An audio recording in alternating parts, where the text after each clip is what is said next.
ఒక పక్క పెహల్గాం టెర్రర్ అటాక్లో అన్నదమ్ములను కోల్పోయి భారతదేశం బాధపడుతుంటే, మరో పక్క దానికి ప్రతీకారంగా ఆ టెర్రరిస్టులను రూపమాపాలని చెప్పి మనం ప్రయత్నం చేస్తూ ఆపరేషన్ సింధూర్ చేస్తే, దీనికి సంబంధించి government of India media briefing ఇద్దరు లేడీ ఆఫీసర్స్తో ఇప్పించింది.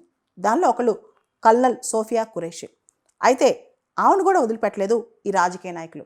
భారతదేశంలో కొంతమంది రాజకీయ నాయకులకి ఎలా మాట్లాడుతున్నారో, ఏం మాట్లాడుతున్నారో ఇంగితం తెలియట్లేదు. దేశం మొత్తం అన్ని పార్టీలు ఒకే దాటి మీద వచ్చినప్పుడు, దేశం యొక్క మనసంతా కూడా, అంటే నేషనల్ కాన్సెన్స్ అంతా కూడా ఒకే విషయం మీద జాతి ప్రయోజనం ముఖ్యం అన్న థాట్లో ఉన్నప్పుడు, ఈ రాజకీయ నాయకులు మాత్రం దీనిలోంచి పొలిటికల్ గెయిన్స్, కమ్యూనల్ గెయిన్స్ తీసుకోవాలని ట్రై చేస్తున్నారు. అలాంటి ఒక రాజకీయ నాయకుడు మధ్యప్రదేశ్లో ఉన్నారు. ఆయనే విజయ్ షా. ఆయన మినిస్టర్ కూడా.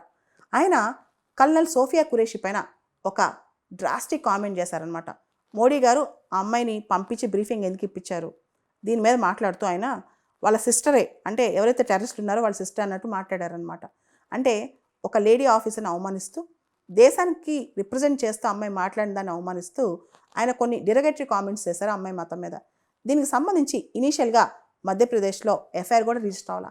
మధ్యప్రదేశ్లో దేశం మొత్తం కొంత అవుట్రేజ్ కూడా వచ్చింది. ఈయన ఎలా మాట్లాడతాడని చెప్పి మీడియాలో, సోషల్ మీడియాలో బాగా వచ్చిందనమాట.